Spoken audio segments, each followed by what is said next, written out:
Salut à tous, c'est Gold. Aujourd'hui, je vais vous présenter un tout nouveau concept qui me trotte dans la tête depuis quelques temps. Sans vous mentir, j'adore One Piece, c'est un de mes mangas préférés, mais personnellement, j'adorerais parler d'autres mangas comme Saint Seiya, Naruto, Jojo ou autres. Mais il faut quand même que je respecte un minimum l'esprit de la chaîne. C'est une chaîne sur le thème de One Piece, donc évidemment, tout ce qui doit être publié doit avoir un rapport avec One Piece. Je peux pas sortir des vidéos sur Naruto ou Saint Seiya comme ça, il faut que ça ait un minimum de sens. C'est là que j'ai eu l'idée. Je vais comparer d'autres mangas connus à One Piece pour voir s'ils sont meilleurs que l'œuvre emblématique de notre dieu à tous, Godard. Après, évidemment, je peux pas comparer tout à One Piece, je prendrai que des mangas s'inscrivant dans le genre du shonen neketsu afin que la comparaison soit un minimum pertinente. Je dis un minimum pertinente parce que au final, un manga ça reste une œuvre d'art et je peux pas l'évaluer uniquement sur sa qualité. Par contre, je peux évaluer cette dite qualité et dire pourquoi One Piece est effectivement qualitativement meilleur que n'importe quel autre shonen neketsu. Du coup, aujourd'hui, on va parler d'un manga avec une énorme fanbase, d'un ancien membre du Big Three du Weekly Shonen Jump avec One Piece et Naruto. On va parler de Bleach de Tite Kubo. Bleach, de base, c'est l'histoire de Kurosaki Ichigo, un jeune rouquin de 15 ans souffrant de dépression suite à la mort mystérieuse de sa mère. Mais ce n'est pas tout, il possède également le pouvoir de voir les fantômes autour de lui, de leur parler et de les aider à monter au ciel. Un soir, un holo, une sorte de fantôme maléfique, attaque Ichigo, mais il se fait sauver par Rukia, une Shinigami. Un Shinigami, c'est quoi? C'est un esprit qui se charge de réguler l'équilibre des âmes en tuant les holos et en envoyant les gentils fantômes au paradis. Malheureusement, Rukia se fait battre et elle se retrouve obligée de donner ses pouvoirs de Shinigami à Ichigo pour qu'il puisse terrasser ce monstre. Notre protagoniste se retrouve alors donc aspiré dans une suite d'histoires allant toujours plus loin dans la surenchère car bien évidemment, comme dans tout Neketsu, lui seul peut sauver le monde du haut de ses 15 ans. Après, je me doute que beaucoup d'entre vous connaissent déjà l'histoire de Bleach, mais comme c'est une chaîne dédiée à One Piece, je me dois de faire en sorte que ceux n'ayant pas lu ce manga comprennent un minimum de quoi on parle. D'ailleurs, pour ceux ayant cliqué sur cette vidéo sans avoir lu One Piece, je vais vous faire un petit récap pour pas vous perdre non plus. Dans un monde où 95% du globe est composé d'eau, la très grande majorité des hommes habitent tous sur des îles plus ou moins grandes et la piraterie est devenue monnaie courante. Surtout depuis l'exécution de Gold Roger, le plus grand pirate de tous les temps, considéré à juste titre comme le roi des pirates. Au moment de sa mort, ce dernier lança la plus grande vague de piraterie de tous les temps en annonçant qu'il laissait son trésor, le One Piece, à quiconque saura le trouver. C'est dans ce contexte que l'on retrouve Monkey D. Luffy, un jeune pirate, dans sa quête vers le One Piece. Il rencontrera lors de son épopée de nombreux amis et deviendra malgré lui le héros de nombreux peuples opprimés. Alors pour comparer ces deux mangas, j'ai fait quelque chose de très simple, ça va se dérouler un peu comme un match en 5 manches. Les deux mangas devront nous prouver lequel est le meilleur dans chaque catégorie et le gagnant remettra son titre en jeu dans le prochain épisode. En gros, si jamais Bleach gagne ce clash contre One Piece, et bien au prochain épisode je ferai la comparaison entre Bleach et Naruto par exemple. Après je reste objectif au maximum, j'apprécie les deux œuvres et je ne vais pas en bâcher une gratuitement. Le but de cette série est bien évidemment de déterminer quel manga est le meilleur Neketsu. Bref, voici les thèmes des 5 manches. Tout d'abord il y aura le scénario, c'est-à-dire que je vais évaluer la qualité de l'histoire des deux mangas. Le déroulement des événements, la cohérence, la qualité du récit, ces points me permettront de dire quel scénario est meilleur que l'autre. Ensuite, il y aura les dessins. Que ce soit le chara-design, les décors ou encore le découpage, tout sera analysé. La troisième catégorie va nous permettre de parler de l'univers des deux œuvres. On va voir si le monde dans lequel évoluent nos personnages est détaillé, original et surtout attachant. Juste après l'univers, on parlera du traitement des personnages, aussi appelé chara-development. Comment évoluent nos personnages tout au long du récit? Est-ce que leurs émotions sont correctement transmises au lecteur? Et on finira sur quelque chose que j'ai appelé la qualité de divertissement de l'œuvre.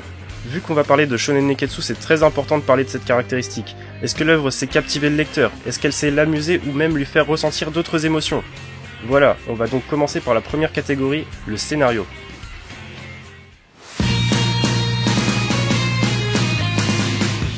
Le scénario, ça doit être le plus gros défaut de Bleach objectivement. Il y a absolument rien de subtil et tout se déroule de la même façon. T'as une bande de gros méchants qui arrivent et chaque gentil arrive à battre son ennemi attitré parce que comme par hasard, il avait le pouvoir parfait pour le contrer. Encore il y aura un aspect stratégique, mais non, c'est juste du pur hasard. En gros, l'auteur se retrouve bloqué à chaque combat et doit inventer une capacité cheatée pour que le gentil gagne contre le méchant. De ce fait, le récit perd énormément d'intérêt. Mais ce n'est pas le défaut le plus choquant pour moi. Je sais pas si vous avez remarqué, vous, fan ou lecteur de Bleach, mais qu'est-ce qu'il fout là, Ichigo? Le mec de base, il veut rien à part aider ses amis. Pourquoi ses antagonistes sont Aizen et Jouabak? Il n'a quasiment aucun lien avec eux. Le seul prétexte qui pousse Ichigo à se battre contre eux est que s'il ne les bat pas, ils vont détruire le monde. J'avoue que c'est une bonne raison, mais dans un récit, c'est clairement pas suffisant. Normalement, tu établis un minimum de dualité entre le protagoniste et l'antagoniste. Là, s'il doit y avoir des dualités, ça sera entre Urahara et Aizen, et Jua et Yamamoto Genryusai.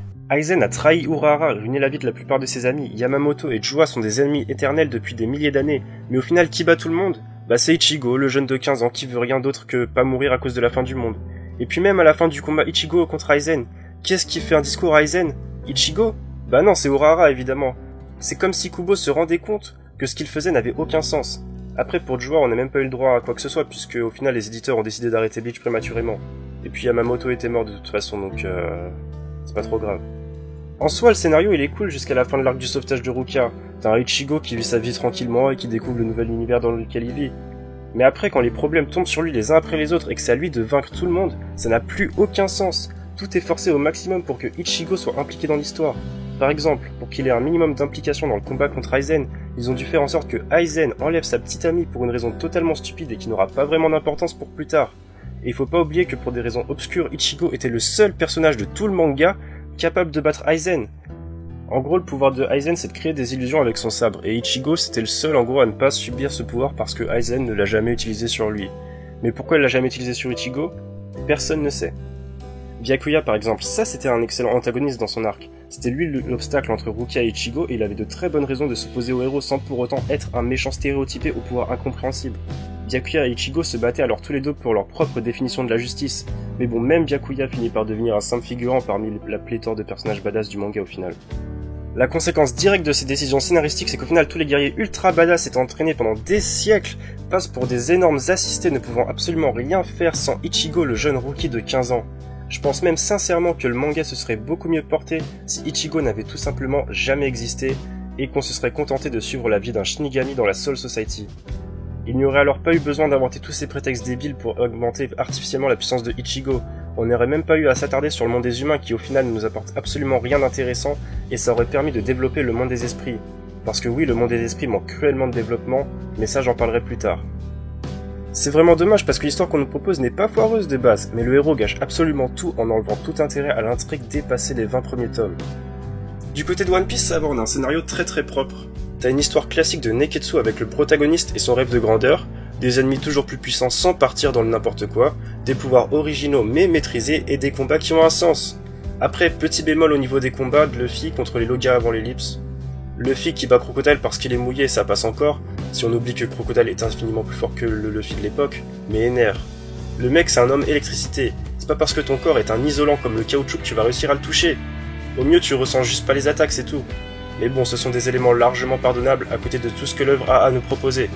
La seule erreur de narration a été sûrement à Dressrosa.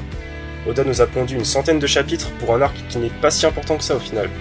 Actuellement, c'est l'arc le plus long de One Piece et il n'y a absolument rien qui peut le justifier. L'auteur a tout simplement introduit beaucoup trop de personnages en même temps et ça a donné comme résultat des dizaines de combats qui auraient pu être intéressants pris un à un, mais insupportables lorsqu'ils sont tous mis dans le même arc. Mais je pense que Oda a retenu la leçon puisque les arcs suivants sont beaucoup plus condensés.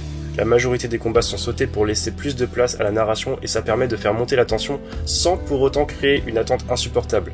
En somme, je dirais que là où One Piece a un excellent scénario, malgré quelques erreurs de parcours, Bleach est un énorme chantier bourré d'éléments sans queue ni tête, juste là pour justifier les actions du héros. One Piece remporte donc cette manche haut la main.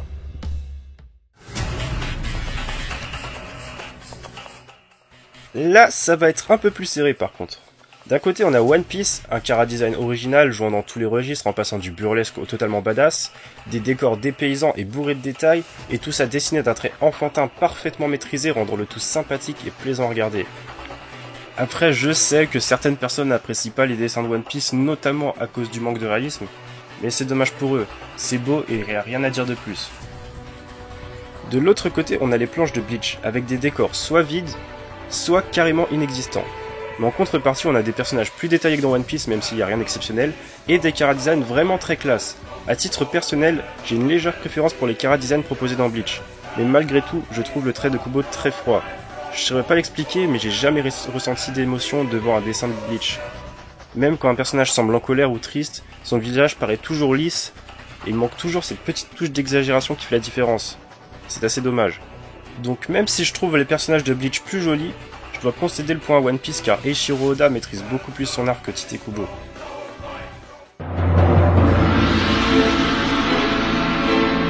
Les mangas pouvant rivaliser avec la richesse et l'originalité de One Piece sont très rares, et Bleach n'en fait malheureusement pas partie. Déjà rien qu'au niveau des lieux c'est très simple, dans One Piece t'as une bonne cinquantaine d'îles connues et détaillées actuellement. Dans Bleach t'as quoi? T'as 4 endroits.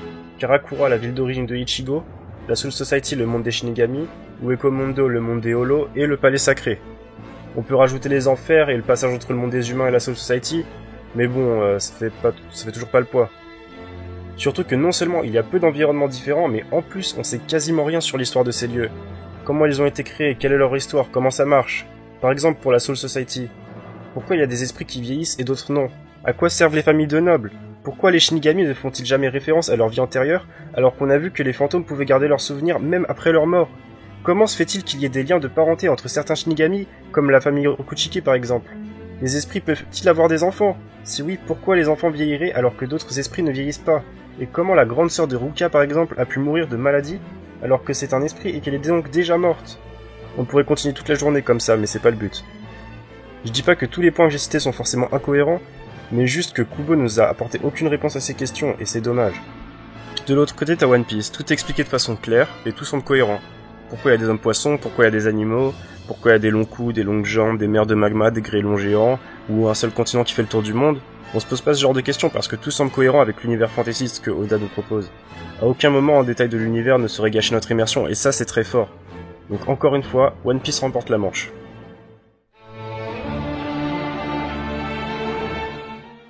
Les personnages de One Piece sont extrêmement simples, ils ont tous un but fixe, des principes, et un caractère très précis. Leur simplicité permet à Oda de faire interagir énormément de personnages sans devoir tomber dans des facilités scénaristiques ou des incohérences. Et malgré cette simplicité, tous les protagonistes possèdent un lourd passé leur donnant un certain relief et expliquant pourquoi ils sont comme ça aujourd'hui.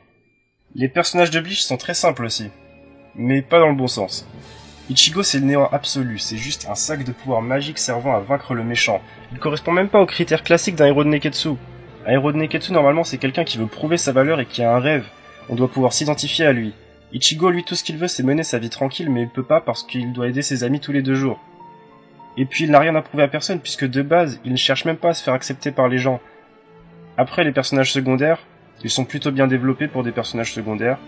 À part certains vers la fin qui ne servent absolument à rien, mais bon la fin de Bleach c'est pas trop ça. Le problème c'est que la plupart des personnages deviennent inutiles très vite à cause des power-ups constants des adversaires et qu'il faut donc leur inventer un développement à l'arrache pour qu'ils puissent avoir une raison cohérente de posséder un power-up eux aussi. Des fois ça marche, des fois ça sonne faux. Mais bon en général j'estime que ça passe.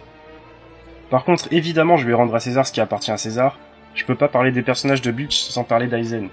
Ce personnage c'est un total ovni dans ce manga.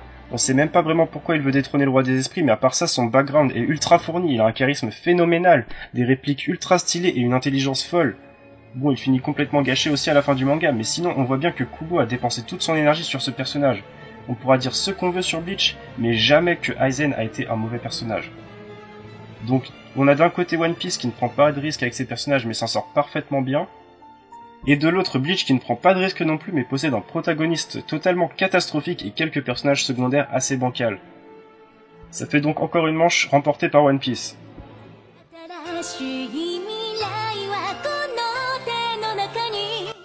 Cette dernière catégorie est très subjective mais encore une fois je pense que je n'aurai pas trop de mal à départager les deux mangas. Bleach, c'est divertissant. T'as des persos stylés, ça explose de partout, clairement t'en prends plein les yeux. Mais ça s'arrête là. One Piece, c'est tout simplement un phénomène. Tu découvres un nouveau monde tous les 3 tomes. Et au-delà du manga, tu peux passer des heures à en parler, à faire des théories, des dossiers entiers sur une simple partie de l'univers.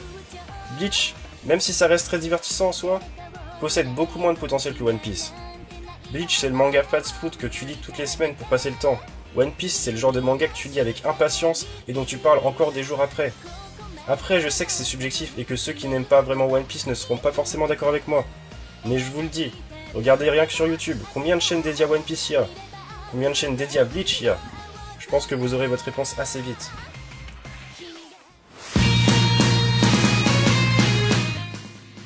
Sans surprise, One Piece remporte haut la main ce comparatif. Ça ne veut pas pour autant dire que Bleach est un mauvais manga, juste qu'il est moins bon. Malheureusement, il possède beaucoup trop de défauts pour pouvoir ne serait-ce que rivaliser avec One Piece en termes de qualité. Mais ça ne veut pas dire que si vous préférez Bleach, vous n'avez rien compris à la vie. Chacun ses goûts, comme on dit. Après, je préfère l'anime de Bleach que celui de One Piece, mais ça c'est toute autre histoire. Voilà, c'est tout pour aujourd'hui, puisque One Piece a gagné, il jouera son titre de Manga King contre un autre manga dans le prochain épisode. D'ici là, portez-vous bien et proposez-moi des titres qui, selon vous, pourraient détrôner le champion en titre. Salut!